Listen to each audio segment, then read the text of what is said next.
At 25 years old, losing an apartment and a warehouse job in the same 2-month span creates a very specific kind of financial desperation. It's the state of mind where a temporary maintenance job at the edge of the Canadian border doesn't look like a dead end. It looks like a survival strategy. But look at the actual geography. Plotted on a map, this roadside motel sits in a void. It's hours from the nearest town, tucked into a stretch of northern Montana where the forest is so dense it swallows the light.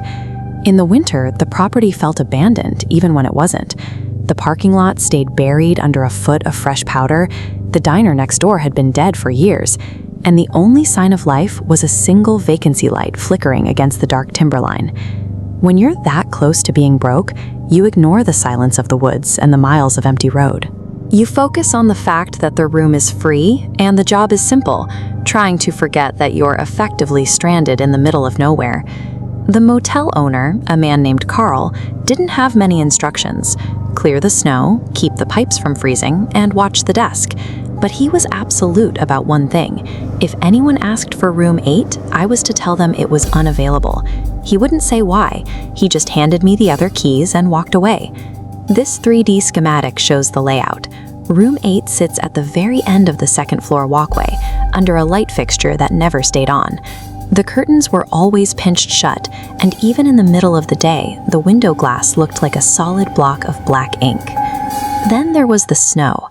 In sub-zero temperatures, while every other doorway on that balcony was blocked by drifts, the concrete in front of room 8 stayed perfectly dry.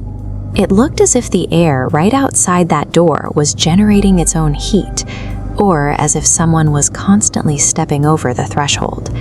Every night at midnight, the floorboards upstairs would groan under the weight of slow, casing footsteps. When I finally asked Carl about the noise, he didn't laugh it off. He just stared at the balcony and told me that for years, people had heard knocking coming from inside that empty room. He wasn't joking. He looked like a man who was afraid of his own property. When you're surrounded by that much empty space, the silence starts to feel heavy. Every muffled thud and every shadow that shouldn't be there stops being a trick of the light and starts feeling like a physical presence. A week later, a blizzard hit that effectively erased the rest of the world. The highway was buried under 3 feet of snow in hours, and the power lines snapped under the weight of the ice, killing the lights across the entire mountain. We were down to 5 people: me, Carl, an older couple, a truck driver, and a woman traveling alone. We all crowded into the front office around a few battery-powered lanterns, listening to the wind scream against the glass. Then the office phone rang. I picked it up to hear nothing but static and a slow, wet, rhythmic breathing. And then 3 clear knocks sounded through the earpiece at the exact same moment that 3 heavy thuds vibrated through the ceiling from room 8. The guests panicked. They had heard the footsteps too. Upstairs, the last of the emergency lights flickered out, leaving the second-floor balcony in total darkness, save for the sound of those heavy boots pacing back and forth, right outside the door. Without the lights or the road, the motel was the only world that existed. We weren't just waiting for the storm to pass anymore. We were trapped in a dark box with whatever had been pacing that walkway for years. Carl couldn't take the sound anymore. He grabbed a flashlight and headed out into the blinding white of the storm, heading for the icy stairs to find out who or what was standing outside that room. He reached the second floor, his light beam shaking in the wind. When he finally aimed the light at room 8, he saw the brass handle slowly turning back and forth, as if someone on the other side was trying to get out. Suddenly, 3 massive impacts hit the door from the inside. The force of the sound made Carl jump back.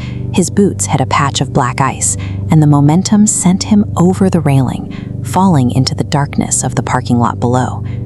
I ran out to pull him to the office, and that's when I looked up. A figure was standing right where Carl had been. It was tall, with arms that hung down past its knees and a head that was tilted at a sharp, broken angle. It didn't move. It just watched us from the edge of the dark balcony. Room 8 was no longer just a noise or a closed door. Whatever had been contained inside was now out on the walkway, and Carl was lying broken in the snow while it stared us down. We got Carl back inside, and as he sat shivering in the red glow of the emergency lights, he finally told us the truth. Years ago, a family, a man, his wife, and their young son, got stranded here during a storm just like this one. The father had started acting strangely within the first few hours. He told Carl he could hear people knocking on the walls from the inside, trying to get his attention. He spent the entire night pacing room 8, listening to the wood. One morning, they were all gone. No footprints in the snow, no car missing. When Carl finally used his master key to enter the room, he said the air felt different, cold and hollowed out, as if the space behind the door didn't lead to a room anymore, but to somewhere else entirely. The motel wasn't just haunted, it was a snare. It waited for the storms to isolate people, then it used those knocking sounds to draw them into a space they could never walk back out of. By morning, the police had carved a path through the snow. As they loaded Carl into the ambulance, one of the officers asked if we had tried to open room 8. When I said no, he just nodded and mentioned that 2 other workers had vanished from this site over the last decade. I left Montana 2 days later and never looked back. But 6 months later, I found a post from an urban explorer who had broken into the motel after it finally shut down for good. He had posted dozens of photos of the decay, moldy carpets and sagging ceilings. But the final shot was taken from the parking lot, looking up at the second-floor balcony during a light snow. The tall, twisted figure was standing right there, staring into the lens.